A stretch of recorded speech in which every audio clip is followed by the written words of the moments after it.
There is a decision being made right now inside the Japanese government that almost nobody in the XPRP conversation is talking about correctly.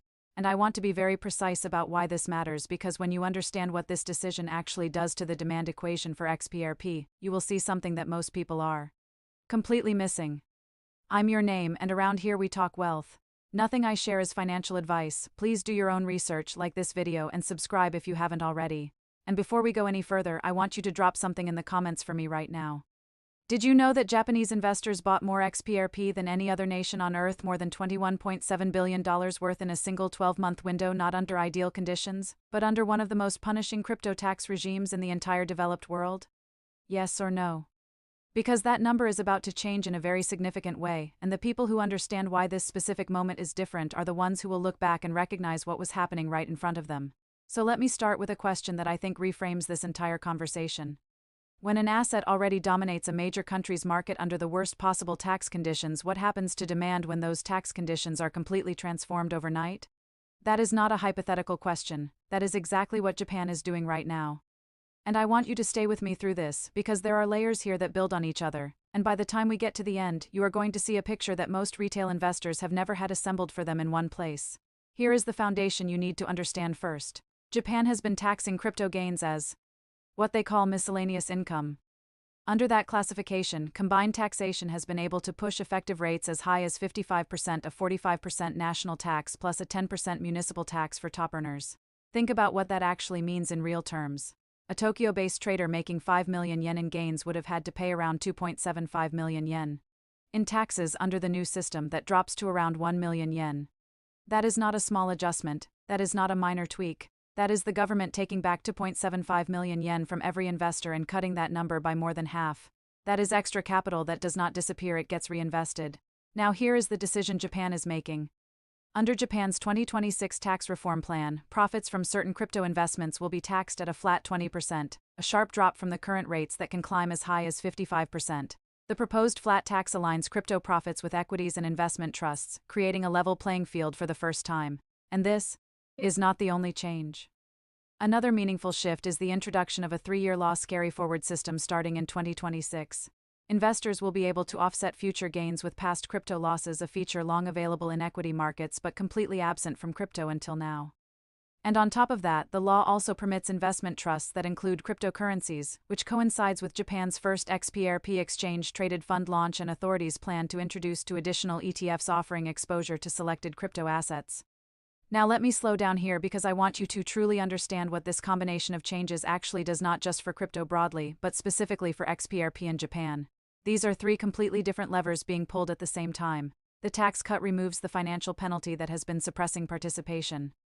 The loss carry-forward removes the psychological barrier that made people afraid to trade actively. And the ETF framework removes the access barrier that kept institutional money sitting on the sidelines. When you remove 3 different barriers simultaneously, you do not get a simple increase in participation, you get a compounding effect. Each barrier that falls makes the other 2 less significant. The investor who was afraid of the 55% tax rate is now also being offered a loss carry-forward and a regulated ETF vehicle. That is a completely different decision framework than existed 12 months ago. But here is the part of this story that I think is the most important, and the part that makes XRP's position in Japan fundamentally different from any other asset. Those $21.7 billion in Japanese purchases I mentioned at the beginning of this video that happened under the old system. Japanese investors already poured $21.7 billion into XPRP over 12 months under the old 55% tax regime versus roughly $4.7 billion into Bitcoin in the same period. Let that land properly. Under conditions that made investing deeply unattractive from a tax perspective, Japanese investors still chose XPRP over Bitcoin. By nearly 5-to-1, that is not a coincidence. That is not random retail speculation, that reflects something structural. It reflects a decade of infrastructure building, institutional familiarity, regulatory clarity, and real-world utility that has made XPRP the dominant on-ramp for Japanese investors entering the crypto market.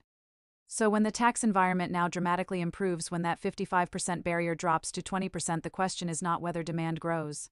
The question is which asset captures the largest share of that new demand. And the answer, based on everything the data is already showing, points overwhelmingly toward the asset that has been dominant in this market for years. XPRP sits at the center of Japan's existing crypto infrastructure, positioning it to capture a disproportionate share of the institutional flows these reforms are designed to unlock. Now I want to walk you through something that I think makes this story even more concrete because I do not want this to be abstract macro theory. I want you to see the specific infrastructure that this tax reform is unlocking access to. And to do that, let me talk about SPY Holdings, because understanding SPY is understanding what is actually happening on the ground in Japan. SPY is not just a Ripple partner. SPY is Japan's largest financial group that has spent nearly a decade building XRP infrastructure from the ground up. SPY Remit has used Ripple's payment technology since 2017 and in 2021 became the first Japanese remittance provider to use XRP as a bridge asset for Japan-Philippines transfers. By 2023, SPY expanded that model so XRP now bridges remittances from Japan into bank accounts in the Philippines, Vietnam, and Indonesia.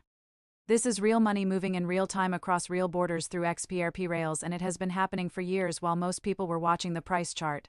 But SPY is not stopping at remittances. In February 2026, SPY launched a 10 billion yen blockchain bond, approximately $64 million, that rewards investors with XRP. This was a first for a major Japanese financial institution. Think about what that represents. A major bank issuing a bond where the yield is paid in XRP. That is not a crypto company. That is not a startup. That is one of Japan's largest financial institutions embedding XRP directly into traditional fixed income products.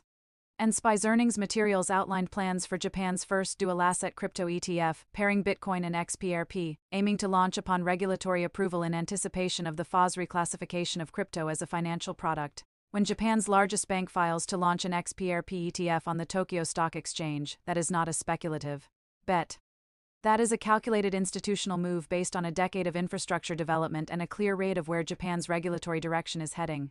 Now let me connect this to something happening at a macro level that most retail investors are not paying attention to, and that I think creates an urgency to this story that is easy to miss if you are only watching price charts. On December 19, 2025, the Bank of Japan voted unanimously to lift its short-term policy rate to 0.75%, the highest level since the mid-1990s, ending Japan's long-standing status as the world's primary provider of cheap yen-denominated liquidity. And here is why this connects directly to XRP. For 30 years, global institutions borrowed cheap yen and invested it in higher-yielding assets around the world. That trade, known as the carry trade, is now unwinding because the math is changing. As Japanese yields rise, the advantage of borrowing in yen becomes less attractive for global investors, and the result could be a wave of deleveraging across global credit and equity markets as capital repatriates back into Japanese assets. What this creates is an enormous cross-border capital movement, institutions that need to sell foreign assets by yen and move money back to Japan at speed. And the traditional system, which requires pre-funded accounts in destination currencies, multiple correspondent banks, and settlement windows of 1 to 5 business days, was not designed to handle this kind of sudden, simultaneous, large-scale cross-border movement. The infrastructure that can handle it, that settles in under 4 seconds, requires no pre-funded accounts and costs a fraction of a cent per transaction. That infrastructure is already in Japan. It has been quietly built for years.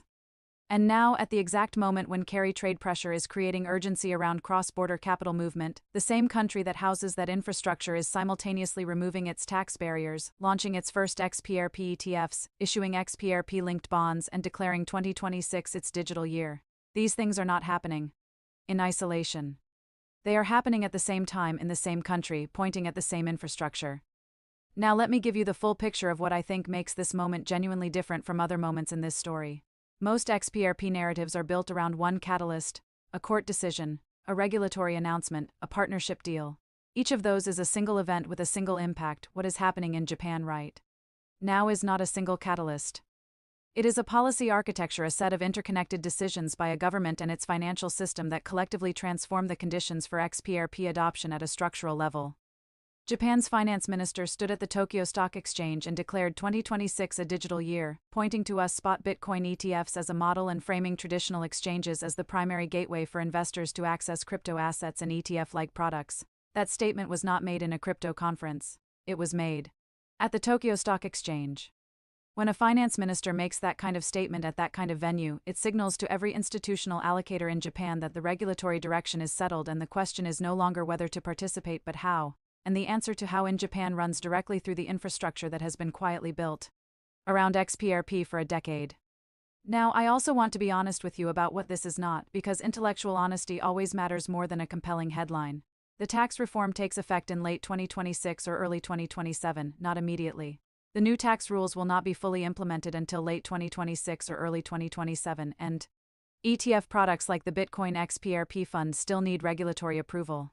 XRP also performs best during broader crypto bull markets.